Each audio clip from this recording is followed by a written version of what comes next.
Je vais vous faire une rencontre qui commence par une histoire vraie qui va nous emmener très loin de l'univers dans lequel nous étions à l'instant. C'est l'histoire d'un jeune garçon qui était basque-espagnol, qui est né à Bilbao, qui était doué pour le chant. Il ne faut pas rêver, on ne devient pas ténor comme ça. Il est devenu garçon coiffeur. 20 ans plus tard, par hasard, il a comblé un trou dans un gala de haute coiffure et il a chanté Granada avec sa belle voix. Francis Lopez était dans la salle et tout a basculé pour lui.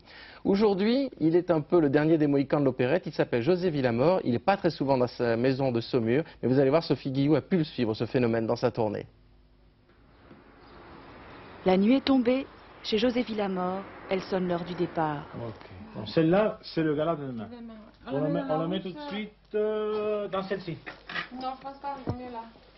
Dans laquelle? Ça, c'est plus loin, mais on va laisser le deux costumes. Le garage résonne des derniers préparatifs. Ce soir, José et sa femme Tatiana prennent la route, car leur vie s'est mariée à l'opérette, et l'opérette est vagabonde. Venez dans ma voiture. C'est une voiture de rêve, c'est une voiture magique. Avec celle-là, on n'aura jamais d'accident. Venez, prenons la route et chantez, chantez avec moi tous. Prenons la route fleurie qui conduit vers le bonheur. Suivons la route de la vie. Ce matin-là, la route fleurie du Ténor a passé la Garonne pour s'arrêter à Tonins, une de ces petites villes riantes du sud-ouest où l'on sait ce que le bel canto veut dire et où les airs d'opérette ont gravé leurs notes dans la mémoire des habitants. Un pays de connaisseurs. Qu'est-ce que ça vous rappelle? Ah, de mes premiers amours avec ma femme. C'est là qu'on a commencé. Vous pensez qu'il y a encore un public Ah, il y a plus pour ça. D'abord, c'est léger, c'est vivant. Vous avez beaucoup de danse. Alors, dans l'opéra comique, il y a bien un ballet, mais enfin, c'est beau milieu. Et alors, dans les opéras, n'en parlons pas. Ça nous fait revivre un peu notre temps. C'est-à-dire quelle époque? Ça vous rappelle quelle époque? Oh, ben, l'époque 1946-45. Hein. Pour le moment, vous savez, je crois que c'est un peu mort. Pourquoi? Même les jeunes, ils n'aiment pas ces trucs-là. Je ne comprends pas, moi. Pourtant, aujourd'hui, derrière les façades closes, derrière l'apparente tranquillité des rues, Tonins la coquette se prépare à l'événement de l'après-midi, le gala. Pour accueillir dignement José Villamor, les femmes ont voulu se faire belles. Et au salon de coiffure, entre deux mises en plis, les conversations roulent tout naturellement sur l'opérette et sur José. Il a un peu tendance à chanter comme Mariano, mais c'est pas du tout pareil, il a sa voix quand même. Que tous ceux qui ont essayé de faire de l'opérette ont essayé d'imiter Mariano. Ah, d'imiter, oui. Oui, mais pas lui. Pas lui, lui a ça. Lui, c'est sa propre personnalité. Voilà, c'est sa personnalité. Et pendant ce temps, dans la salle de spectacle de Tonins,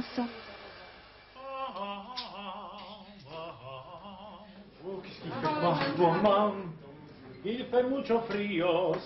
Dans les coulisses glacées, José lui aussi s'apprête pour la rencontre de l'après-midi. Allez,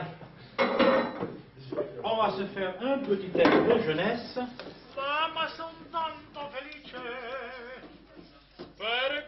À l'image de son public, il tient à porter beau, comme pour un premier rendez-vous d'amour.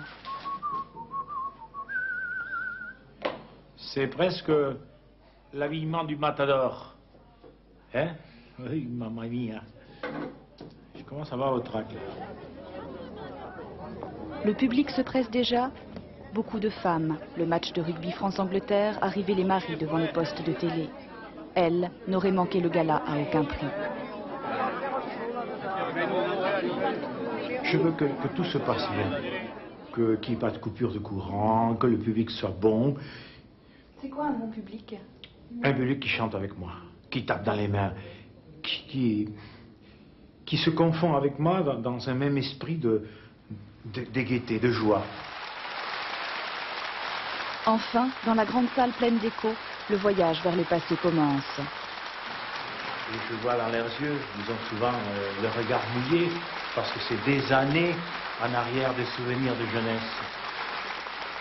Ensemble, les spectateurs révisent une géographie imaginaire qui les emporte vers Cadix, Naples ou Mexico. Venez goûter une semaine à l'aventure mexicaine au soleil de Mexico. Mais Mexico, Mexico.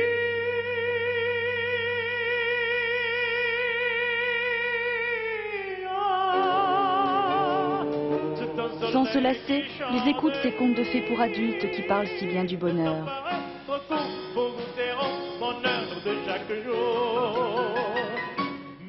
À l'unisson, ils goûtent la voix du ténor, une vraie voix capable de tenir la note.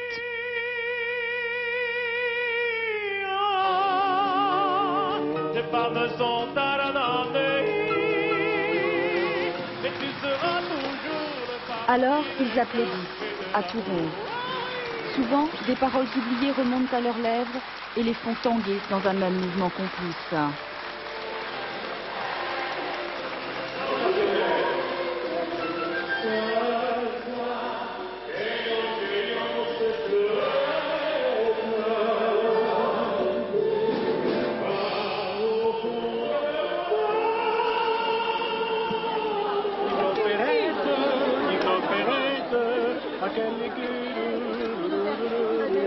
Je prends ça. Mais de toute façon, ne vous inquiétez pas, il y en aura pour tout le monde. Ah, j'y arrive pas. Merci ma chérie. Merci beaucoup. C'est moi qui vous remercie. Et en plus, vous chantez bien, ce qui ne gâche Après le rien. concert, la ferveur du public ne se dément pas. On échange un mot, un sourire, un clin d'œil, histoire d'exprimer sa reconnaissance à celui qui a fait s'animer de si charmants fantômes. Mais la route de l'opérette ne s'arrête jamais.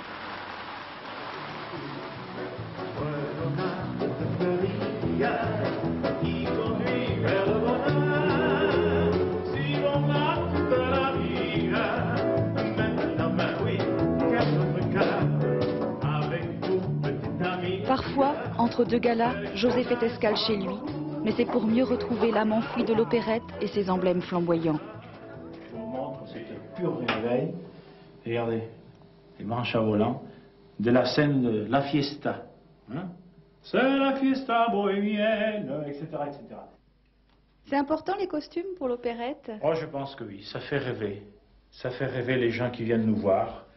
Lorsque le jeune premier arrive en costume, par exemple celui-ci, je peux vous dire qu'il y avait un « Ah » dans la salle qui s'entendait fort bien. Une époque révolue, aujourd'hui l'opérette n'a plus les moyens de se payer de tels atours. Eh bien, Villamor, qu'est-ce que tu fais? Là, j'y suis. Allez. Parfois même, pour réduire les frais, José se déplace en gala avec une simple bande magnétique et il enrage de voir son art sombrer dans l'oubli. Ça me fait beaucoup de peine qu'une certaine jeunesse n'ait pas accès à l'opérette, qui est un spectacle plein de vie, plein d'insouciance. Je sais bien que les livrets n'ont rien de shakespearien, mais on va à l'opérette pour se détendre.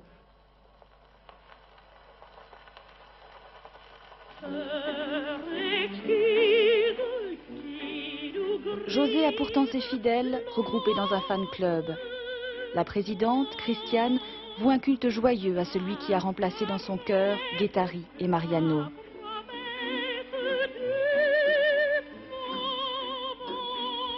La première opérette que j'ai vue, c'était en 54, j'avais 14 ans, et j'ai aimé La Route fleurie. Et j'aimais cette chanson, il a suffi d'une femme en mon cœur, il a suffi d'un moment de bonheur, voilà. Et j'aimais aussi, autrefois dans son petit moulin, il était une jolie meunière. C'est super. Christiane suit souvent José Villamor dans ses tournées. Aujourd'hui, elle boucle ses valises pour Paris, direction le théâtre de la Renaissance. Une sorte de pèlerinage, c'est ici en effet que José a fait ses débuts de ténor dans la perle des Antilles.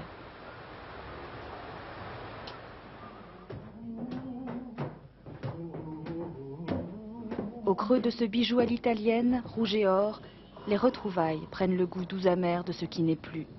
Oui. Il y a un peu de nostalgie. Et puis bon, lorsque j'ai fait les opérettes avec Francis Lopez, il y avait toute la troupe qui était là, mes partenaires, les ballets. On était quand même une trentaine sur scène. Il y avait aussi les magnifiques décors, l'orchestre. Et Là, je suis tout seul sur scène. C'est un travail tout à fait différent. Là, il faut aller au charbon. Un jour prégnant son vol, je pris mon sillon, je tire à la princesse, je t'aborde l'espoir. Alors, José essaye de faire surgir du néant les palais et les princesses des spectacles d'antan, et la magie opère. Oh, si.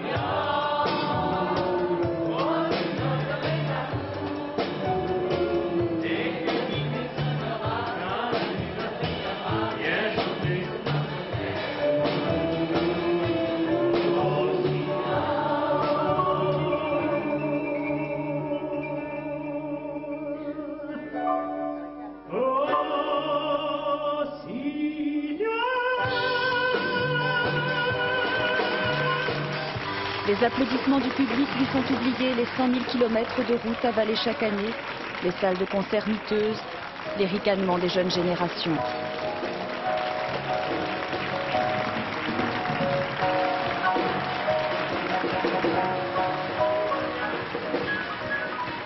Le rideau tombe sur la dernière note, mais la fête n'est pas tout à fait finie, car l'opérette est une bonne fille qui aime à s'amuser. Après le concert, les fidèles du fan club se retrouvent donc avec José pour un dernier dîner. Un instant volé au rêve, puis les chemins se séparent, chacun retrouve sa route. L'opérette continue vaillamment la sienne. Mesdames et messieurs, bonjour, comment allez-vous? J'ai très mal entendu, vous allez bien? Oui! Bienvenue à notre spectacle Vive l'opérette.